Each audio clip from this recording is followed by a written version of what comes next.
Okay, so it is now my pleasure to properly introduce the Mayor of Toronto. John is the 65th Mayor of Toronto. He was born and raised here. He has spent his career providing and giving back to the city he loves. John's a lawyer, a talk show host, a businessman. He's been a member of provincial parliament. He's been the leader of the official opposition. And finally, as mayor, he gets to give back to the public as he's always been so civic-minded. In my view, and many of us know John pretty well, he can do anything he wants. And he has made a decision to go 24/7 on behalf of our city, and he's putting in an extraordinary effort. And it's interesting, Frank Miller, who was a great friend of our family, many of you may remember, he was the finance minister under Bill Davis, and he was the premier in 1985. And I remember when he was leaving office, I turned to Frank and I said, who of the next generation do you think we can expect to provide the kind of leadership that we'd hoped for over so many years in this province? And Frank said, he wagged the finger of fate, he said, there are two people I would watch. He said, there's this little-known ski instructor who happens to teach school in North Bay. His name's Mike Harris. I think he has the stuff. But he said, the guy I would really watch is this young guy in his 20s, born to rule young man, but he knows to whom much is given, much is expected. He said, I would expect great things out of this young guy named John Tory. So when Frank wagged the finger of fate, both of these gentlemen have stepped up to lead. The way we're going to present this morning is John's going to come up. He is unscripted, which is just a fact. That's the way it works with John. He can go for whatever he wants, on whatever he wants for 10 minutes, and then Peter and I will ask him some questions. And John, it would be helpful because so many in this room aren't from Toronto, that as you frame your thoughts, particularly on the questions, try to make them of a more national nature as it affects cities and the development of cities and infrastructure and the like. So please welcome John Tory. That's great.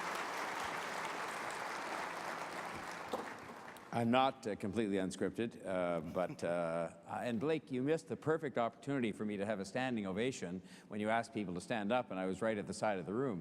Because having announced road tolls, which even people from outside of Toronto will know has been in the news in the last week or so, I'm not getting many standing ovations these days, so I was seeing if I could fish for one.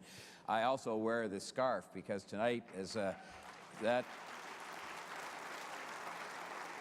our soccer team that we're very proud of, the Reds, the Toronto FC, are playing Montreal tonight. So it actually is something the Americans, I sat the Montreal people in the room, but the Americans are not very happy about this when Canadian teams get into a North American league into the semifinals. But it's a big game here tonight, and it also, again, if I wear the scarf, it distracts from the real issues. But I want to talk about the real issues.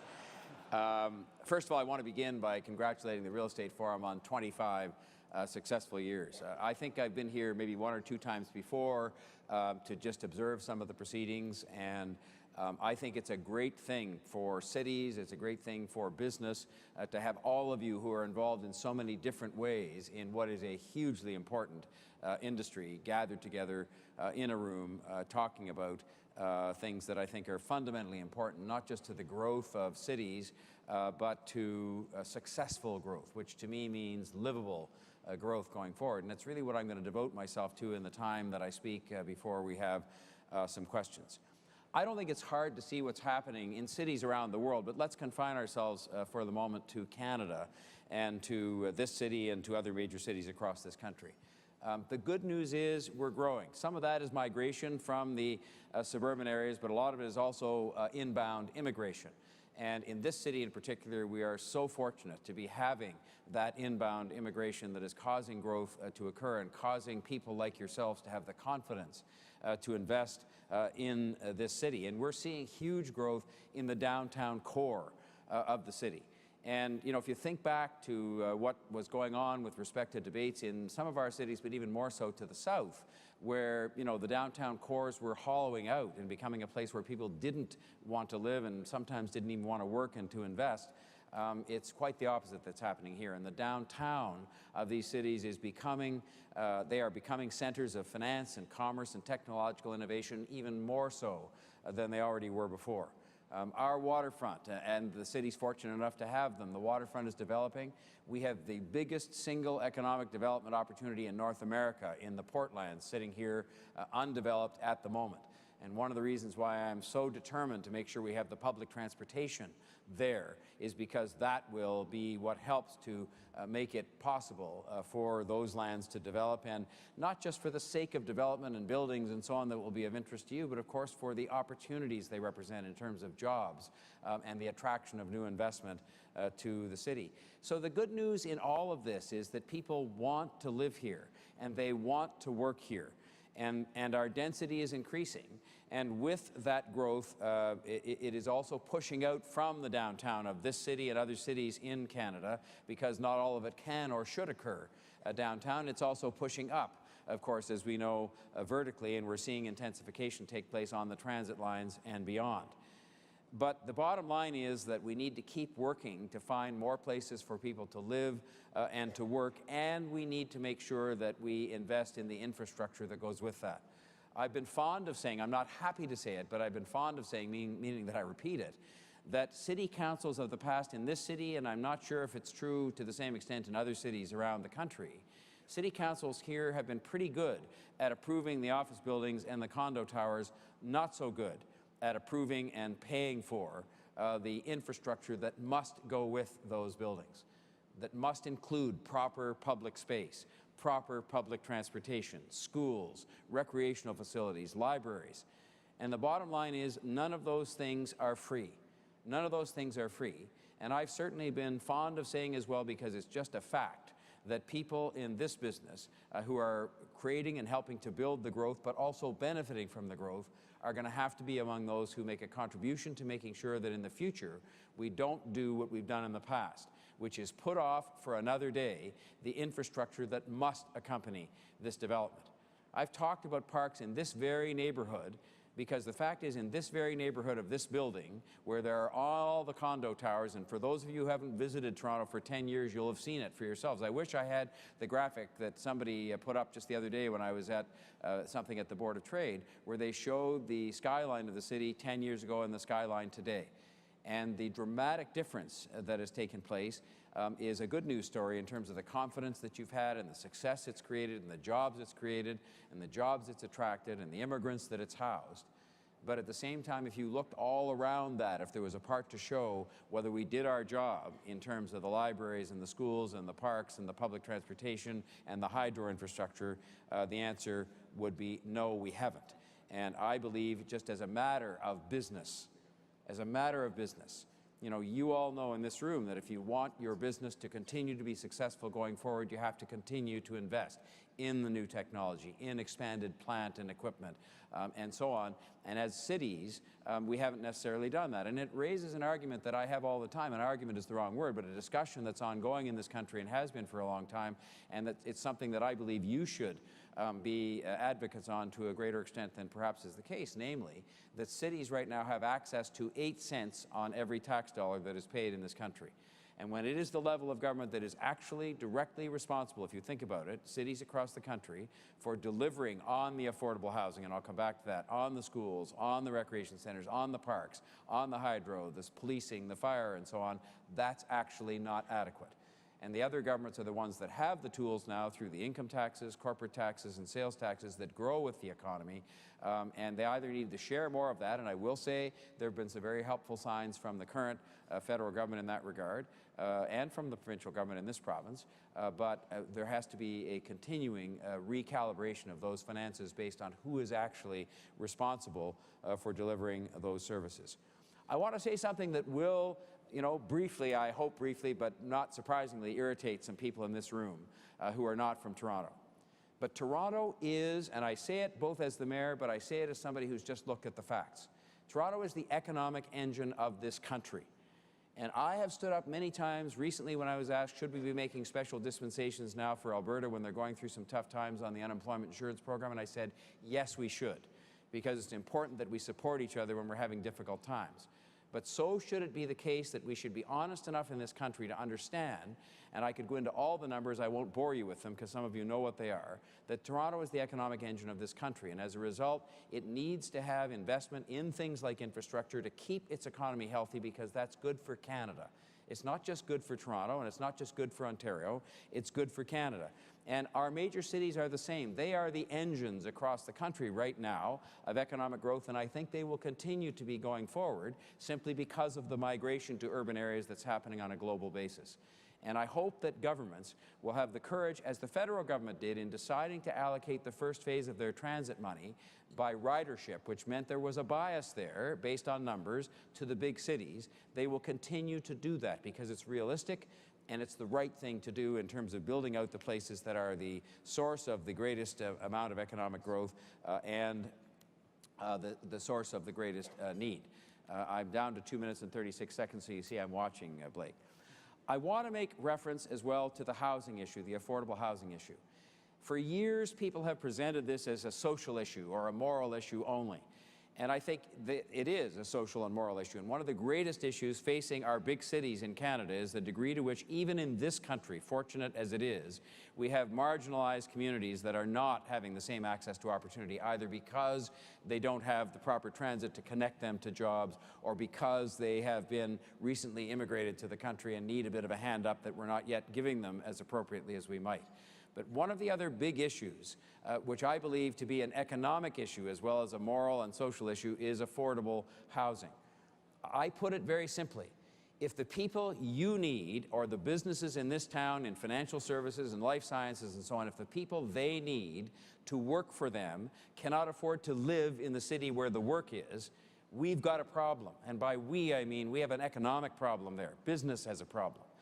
And so I am counting on your help to initiate programs that increase the supply of affordable rental housing. And I recognize the fact that some of that will come from things we can do in government through incentives, through streamlining the approval process and so on. But a lot of it has to come as well from the ingenuity of the people in this room.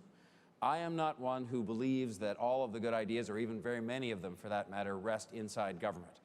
Most of the ideas as to how to do things better and how to do things in a more contemporary and efficient and just a generally better way are going to come from people in the private sector. And I need the ideas, I need the ingenuity, I need the cooperation, and I need the capital of the private sector. And so do all the other mayors from across the country who have this issue, in addition to transit, as the top two that we face in order to make sure these cities can cope with the growth that is coming and that we can keep the cities livable at the same time. I will just make brief mention as my last comment, and I haven't covered half the stuff here because I sort of strayed away from what I had written down for myself. But I want to just make brief mention of the road tolls, because it is something that did get some attention in the news last week, especially for people who are from here, but others may have seen it written up across the country. I believe that we've gone through an era, for a variety of reasons we won't go into now, we might in the question period, where leaders were putting together long lists of projects that they approved in Parliament or at a city council and said, oh yes, we're going to proceed with that, without any real acknowledgement of the fact that it's not free and no acknowledgement of how it was going to get paid for. I'll speak only of my own city, which accumulated a list over decades of $33 billion in approved but unfunded projects, most of them related to transit and things like that. And of course, the net result, as you will know, it's no different than business, was that those projects never got built because nobody spelled out how they were going to be paid for. And I was not the kind of person who wanted to be the mayor for the reasons that Blake stated. And by the way, it seems to have taken me a long time to go from that bright young man, allegedly in my 20s, to now in my 60s and finally having a job like this, but never mind. Only 30 years, John. Well, it's actually 40, but your math isn't very good, Blake. But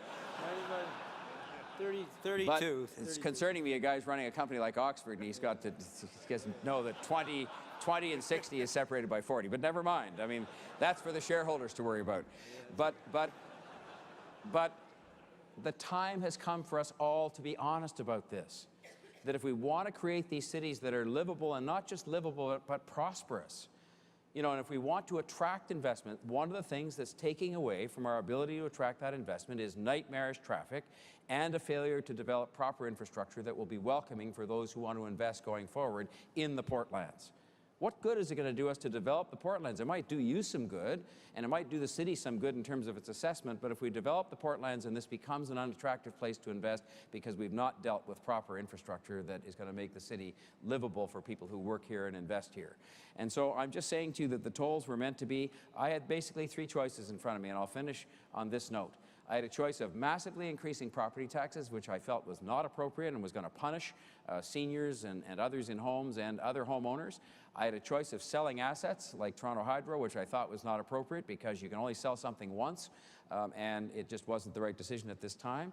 And I had other kinds of revenue measures like tolls, and I picked tolls as being the one that was going to be the best for us to proceed with at this time, especially in light of the fact that it was user pay, which I think is an appropriate way to raise some of the money to pay for public infrastructure, those who use it. And in this case, 40% of the people who use these roads were not paying taxes in this city, and all of the cost of maintaining and reconstructing those roads rested with the city taxpayers, and I didn't think that was fair. I want our quality of life to last. I want our city, I'll be 87 years old in 25 years when they publish the list of the most livable cities in the world. And I pray that Vancouver and Montreal and Toronto, that are presently 3 of the top 5, think about that for a minute, 3 of the most livable cities in the world, measured by independent organizations like The Economist and Metropolis, are Canadian cities. We've done some things right in terms of our values and in terms of investing and making these cities livable. And I want to be 87 years old. I want to be 87 years old and sitting in a nice chair somewhere reading The Economist and seeing they have still designated. In fact, it would be great if it was then Toronto and Edmonton and Vancouver and Montreal and you know, a 5th Canadian city that are all 5 of the top 5. We can do it. We've got the right values here. We just have to be honest. We have to be prepared to invest. And I need your help as one mayor, and I'm sure the others would join me in saying, let's try and make that happen together. Thank you very much. Now, where am I to go? Am I to stay there? Notice he's going to ask questions of me now, but he doesn't want to get too close to me. So I get that. I understand that. 1985, Frank was premier, 32 years, roughly. Okay. Well, then I wasn't in my 20s in 1985, but never mind. Okay, there you go. I'm going to ask this question. It actually comes with a story, John, and it's about you personally and having now the opportunity to do the things you've dreamt about for so long. And actually, I was in England last week, and I heard a story about a mayor not unlike John. And the story went something like this. He lived near City Hall. He would wake up every day from his home, and he'd walk to City Hall, and he would go by the shoe store.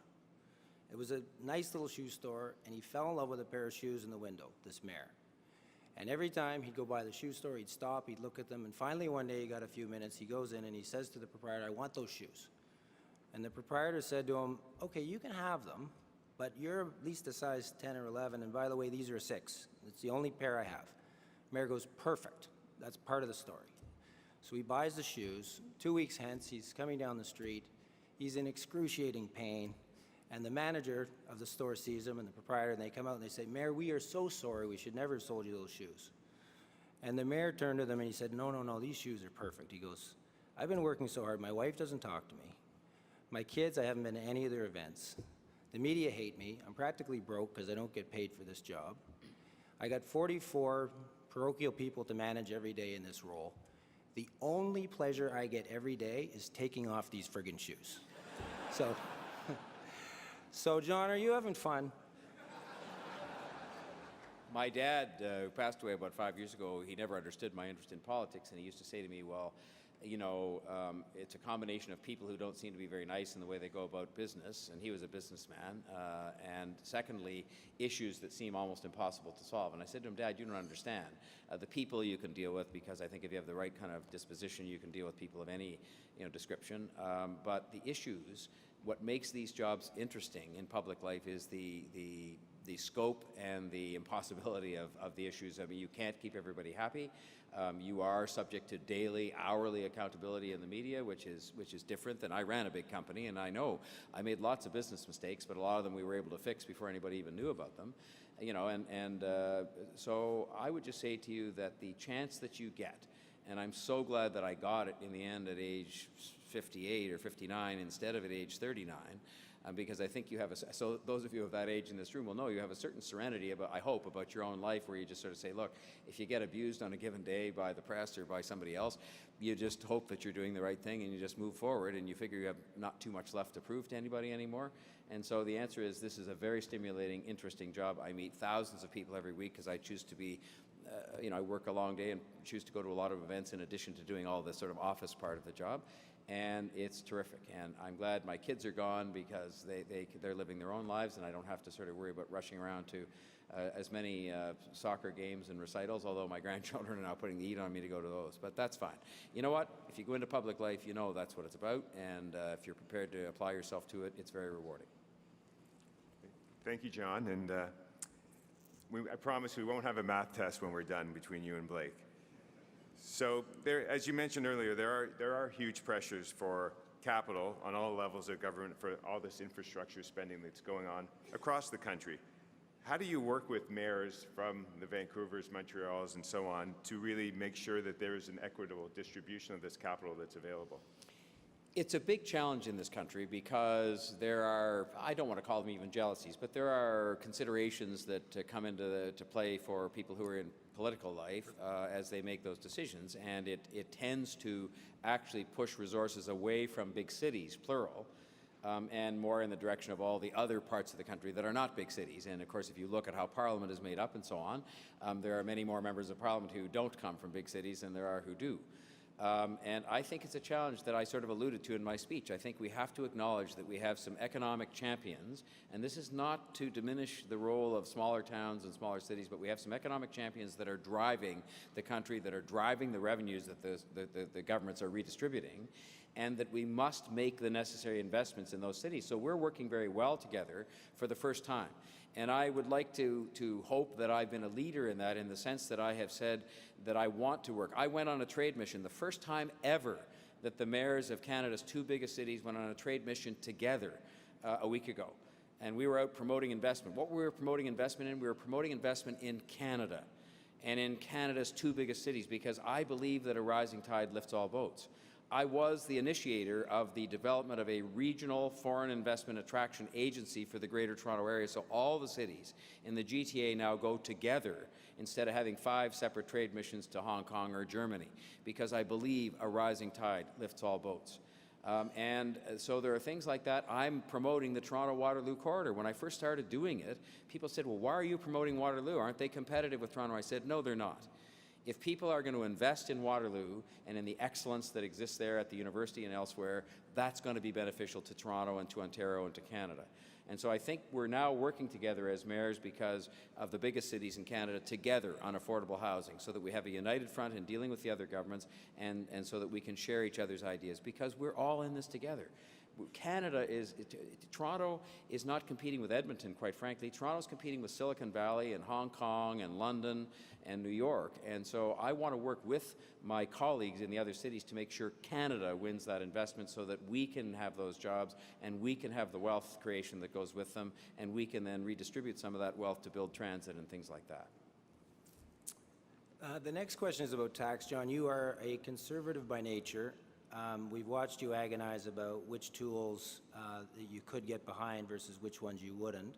And I know it doesn't suit you in any way to go and raise taxes, and yet you've come up with some ideas that can help move the agenda along, which speaking personally, I totally commend John for the toll decision, because it does take guts and it will result in decades of thanks, although he may not see it in his time. That's right. But the taxes that, when you're at that point in time, thinking about taxes, it's difficult, and yet consistently we're seeing it at the federal level, the provincial level, and the municipal level. Are we in this room to resign to the fact that we will have forever more incremental tax increases, be they fees and dues and levies, be they personal taxes, corporate taxes, you name it?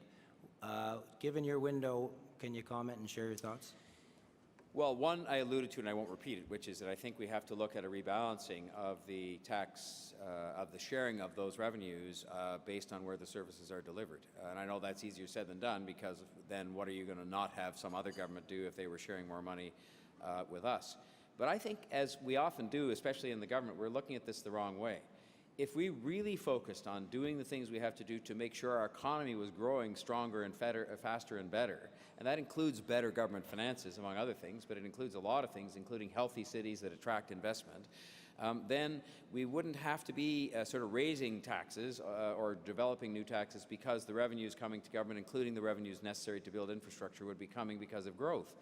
And I think one of the reasons we're seeing a need to look at new taxes or increased taxes is because growth has been sluggish. And again, we can't buck all the trends in the world in Toronto or in other cities across Canada, but I think we can do better than we have been doing. And I think right now is a moment in time that is absolutely unprecedented and unparalleled for this country and for its big cities. And I will say, parochially, especially for Toronto. The world is looking at the way we have lived in our cities. They're looking at the fact that 3 of our cities are in the top 5 in the world in livability.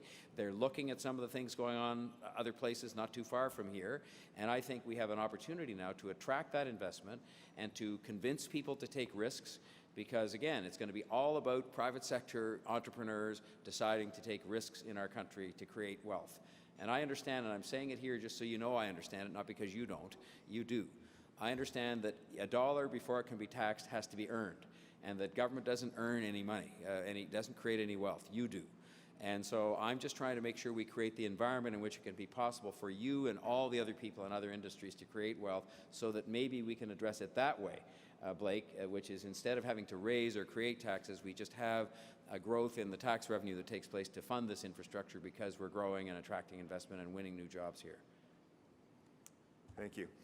So city leadership and being the mayor, you have to juggle 44 councillors, as per Blake's comment about the shoes, and soon growing to 47, as we know. When you get elected, you make promises. Then when you have to deal with council, it may be hard for you to deliver on those promises. What are the challenges you go through, and how do you manage that? Well, I think the greatest lesson, by the way, I voted against 47 councillors. I thought we could make do with redrawing the boundaries at 44, because I said I hadn't run into a single taxpayer yet who told me we needed more politicians at City Hall. But having said all that, that's just true.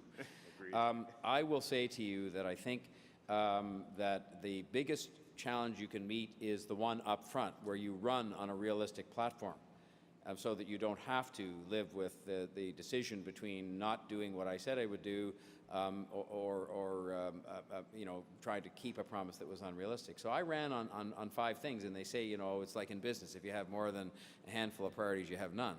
And so I ran on keeping taxes low, property taxes low, meaning that the increases would be at the rate of inflation or less, attracting jobs and investment to the city for the reasons I mentioned earlier on, addressing traffic and transit, because traffic was an economic and social nightmare for the city and still is, and that is going to be answered in part by building transit.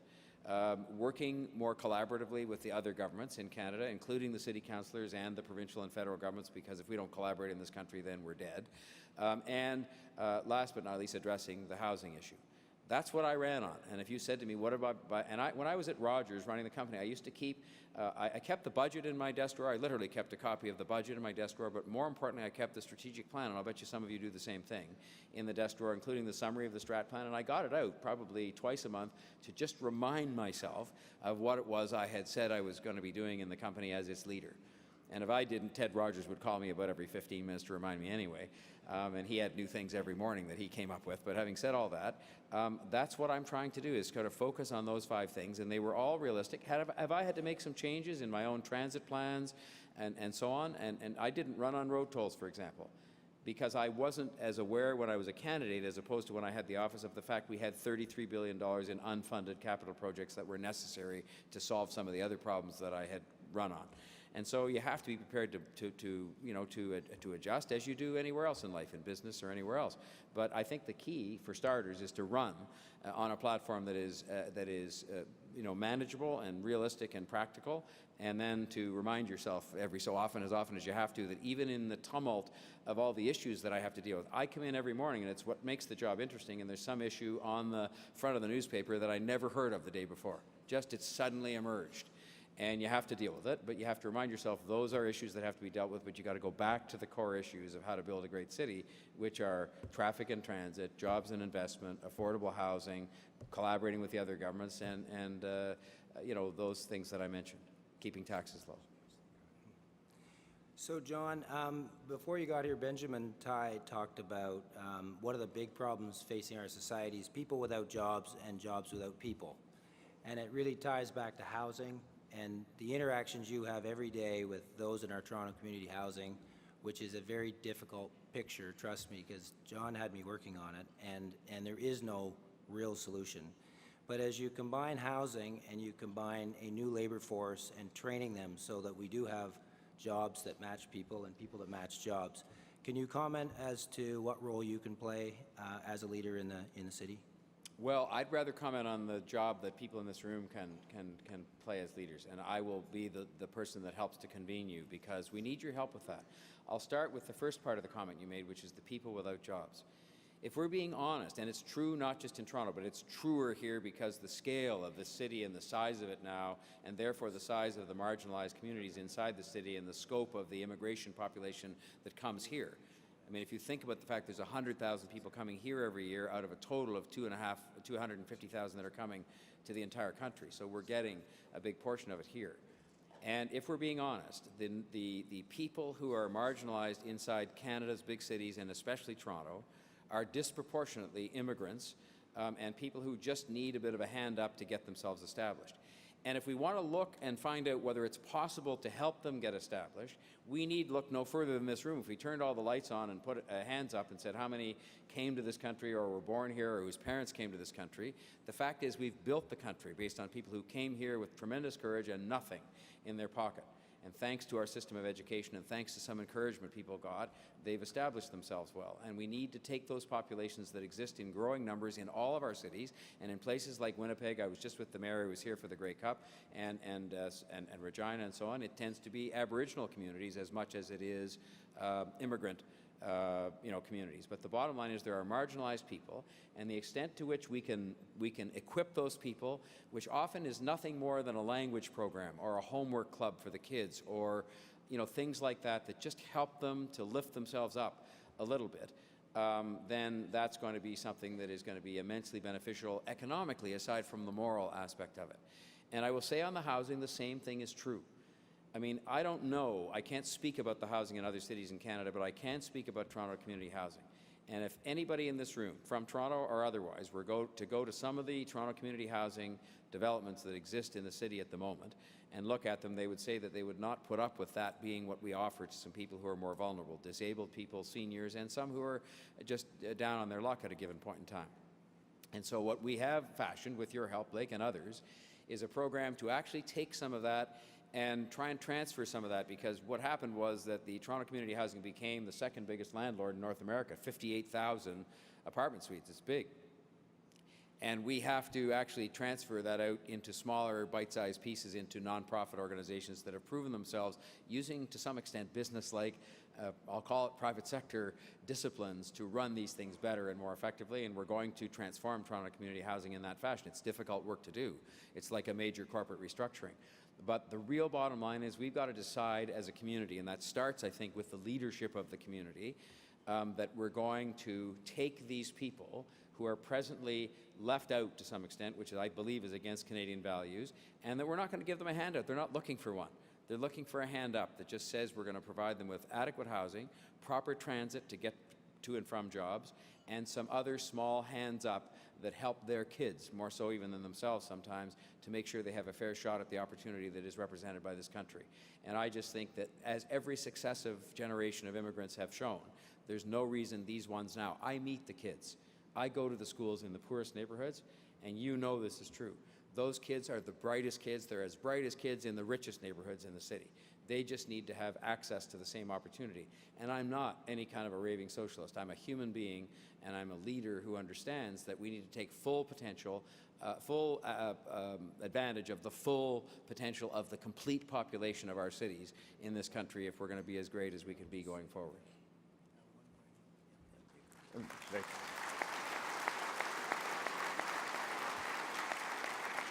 Well, thank you. And I'm just wondering if there's anything we didn't ask you. I know we have about 30 seconds, but just if there's anything that we didn't touch on that we could have. No, I'll just repeat my invitation. You know, I spoke in a church not long ago, and there was 200 people in the church, and they were people that were like yourselves. They were business people and professionals and teachers and, everything. And it was about 2 miles from one of those neighborhoods that I've described in our city that's marginalized. And if I'd been standing in Vancouver or Edmonton or Regina or Montreal, I could have been in the same circumstance, because there are marginalized neighborhoods in all of those cities. And I simply said something that I've lived my life. And I'm not saying this because I want anybody's praise, but I've lived my life because I saw the example of my grandmothers and my parents who were engaged in their community. And I said in the church that day, if we had the engagement of those 200 people to go to that one neighborhood 2 miles away and apply all of the talent and the ingenuity, forgetting about their money, to saying we're going to fix these neighborhoods so we can lift up the people so that Canada can be as great as it can be and consistent with our values. And so I'm just saying, please continue to be good at business, and please continue to be good at real estate and develop real estate and profit from it, because then it allows you to do more. But please also engage yourselves in some of these challenges I've mentioned, like better planning, more affordable housing, and ingenious ways to do that with your ideas. And as part of your projects, with transit and how we can use your ingenuity to build transit faster and that's more effective. Because I am so proud of this country. I'm so proud when I go overseas, as I'm sure you are, to be a Canadian and to be a Torontonian. And I just want to make sure that our kids and our grandchildren can be just as proud. And that's what it's going to take. It's going to take the ingenuity of people from every walk of life in this country. So please engage yourselves with the mayors of your cities, including this one. Blake is certainly not shy. The Menkes family have been a great family at doing that kind of thing and getting engaged in the community, and I just urge each and every one of you, I need your help. I'm one person. Even with those 44 councillors I serve with, there's 45 of us. We don't know everything. In fact, there's most things we don't know. We need your help, and we need your help as business people. We need your private sector discipline, your ideas, your ingenuity to make things happen in a positive way, and I thank you for your time today.